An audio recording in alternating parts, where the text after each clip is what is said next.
Hi everyone, I'm here with your messages for the last week of November. We're gonna do this reading for the 20th right till the 30th of November.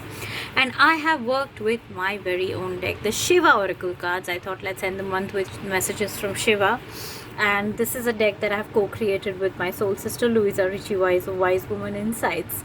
And okay, so now I felt guided that since we're going to be taking, messages for the end of November, which is a slightly longer period because we're going from the 20th to the 30th, so 10-11 days, I thought that I'm going to use one of the spreads from the card decks, the Pyramid of Life spread, which is a new edition in the reprinted version. We've got our decks reprinted, so we've added the Pyramid of Life spread to it.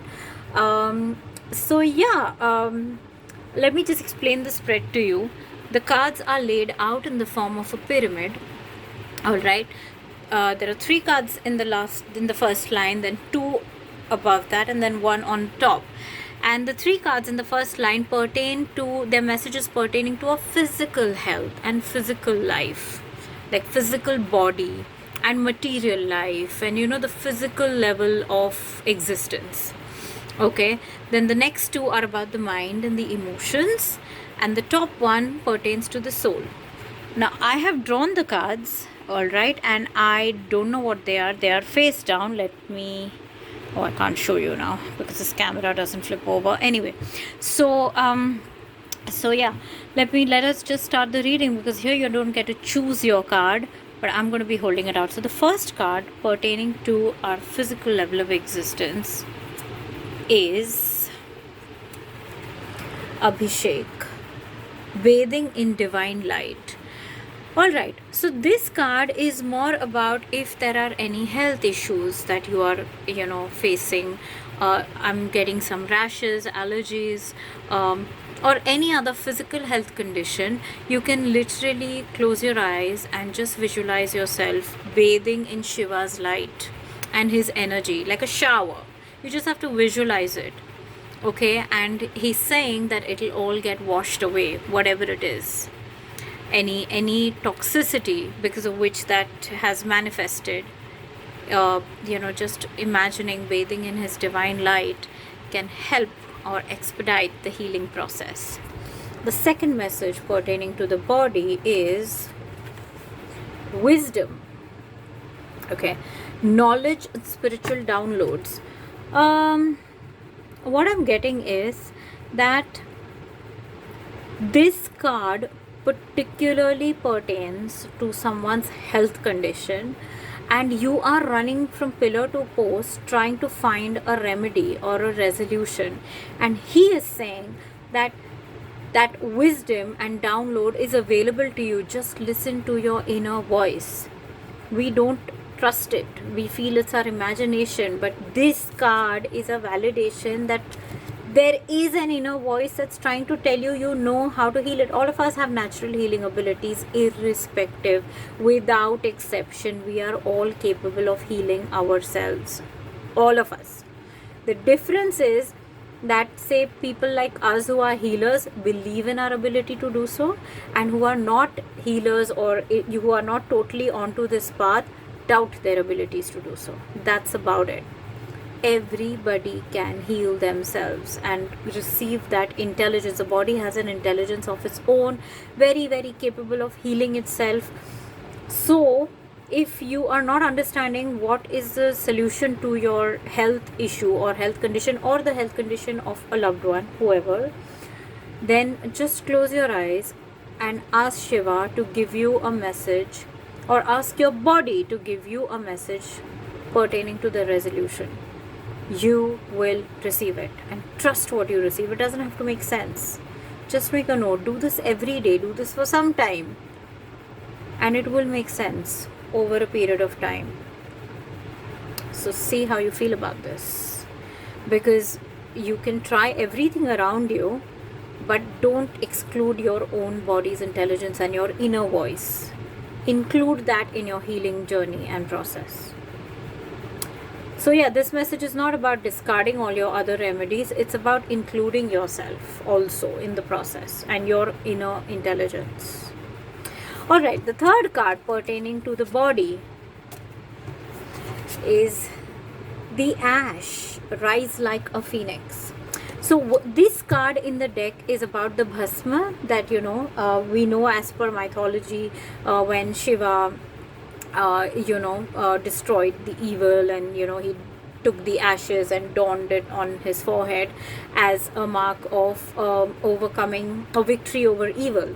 Okay, mythology has that as that's the perspective, the mythological perspective.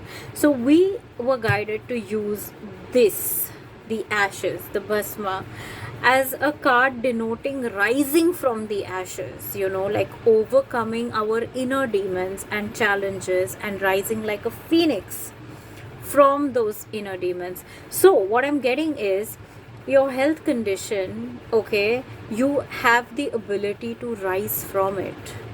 The health challenge or the physical life challenge that you're facing could be your career, could be your finances, could be your business, could be your relationships also to some extent.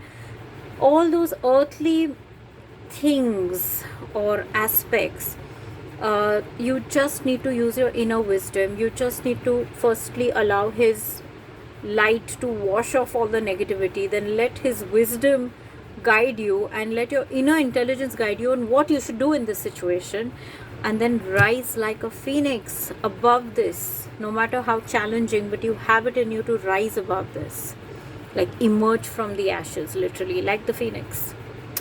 So yeah, these were the messages for the body or the physical level aspects of life. Now moving to the next level, pertaining to the mind and the emotions and thoughts. Let's see. The first card is yoga. Yoga for wellness. I don't even need to say anything on this. Like, we all know what this card means. You know for yourself what it means. So, since this has appeared at the mental level, the emotional level, this card is about, this message is saying that there are some negative thoughts that are plaguing you, okay, and are not letting you focus on the positive. So those negative emotions and negative thoughts are more like overpowering you. Yoga can help change your focus and shift your focus, and can help you concentrate and focus on exactly what you need to do in life and your goals and objectives. So that, because yoga is not just exercise, we all know that by now. Yoga is not just asanas. Every element and angle and aspect of yoga is literally about union of the body, mind and soul. So alignment of those. So that's why yoga is what will help you focus your thoughts, realign your thoughts, and not let your negative thoughts block you or hold you back, but just be, if there is any procrastination, then to alleviate that, and get back on your track and focus on your goal so that you keep going. So yoga is very important for that. The second card for the mind or pertaining to the mind is Tandav, the dance. So again, I just want to remind you all that this deck does not have a mythological or religious significance, because he was very clear when he gave us the messages. What is it that he wants to convey through each of his elements or elements known to be associated with him? What is it that he wants to convey through us, through this deck, through each card? And that is what these cards denote, okay? So although you see the ashes, you see Tandav, you see all these things which are concepts that we've heard of in Hindu mythology, they do not have the mythological significance as such. But there is a message that he has given, or he wants to give through each card. So Tandav here, we know what the Tandav is. The Tandav was like, when he, as per mythology, when he got angry and he did that dance, the dance of destruction. But here the Tandav is a dance of joy. So pretty much destruction of sadness. Okay, so in that sense, it kind of sinks in. So the dance of joy, he wants you to get into any activity that brings in joy, that to engage in things that make you happy. So, we have a lot of things like, oh, I'm busy, I don't have the time, I have to do this, I have to do that. In the have to do this and that, add have to do something that gives me joy. Add that also, because that is more important than all the other have to do's. Just understand that. Okay, so at the mind level, we have yoga for wellness. On one side, we want the negative thoughts to go and focus on the positive. On the other side, he's giving us joy. So bring in joy, bring in happiness.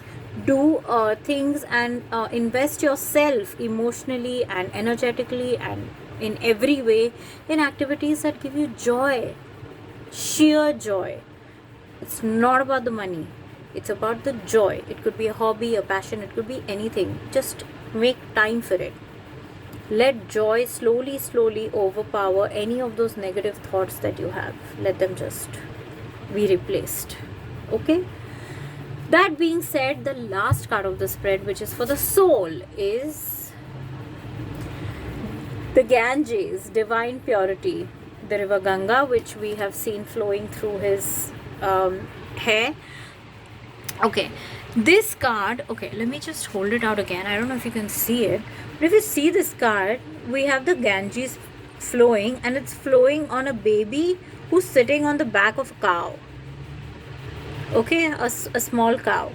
Why we've chosen, or why we were guided to use these elements is because the Ganges is a symbol of purity, and a child is so pure, and a cow is so pure, fully selfless and giving. So we were guided to use these elements of purity.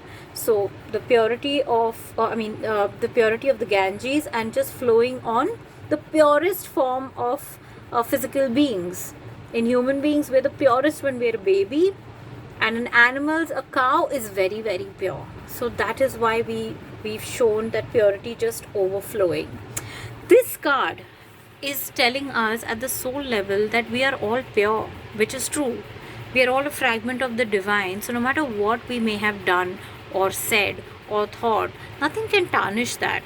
So every time that you want to judge yourself or another, it's important to remember that you're the soul, a fragment of the divine, and you're pure.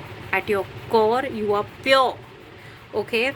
So let this be a reminder that that no matter what you do, nothing can take that purity away. So if there is any guilt, any shame, any regret, just let it all go. Let the Ganges just wash it all away. Just let it go. It's not needed. Just remember that you're a pure being, and as far as possible, try to live that purity. Try to come from a place of that love and peace. So yeah, that is your reading and all the messages. These are like 6 messages for the end of November. So see how you feel about it, mull over it. It's like a theme. It's like how do I put it? It's like what you need to focus on at the body, mind and soul level, or at the physical, emotional and energy come spiritual level. Let's put it that way. So yeah, these messages might take some time to kind of sink in, so mull over them, and I will see you on the other side of November in December.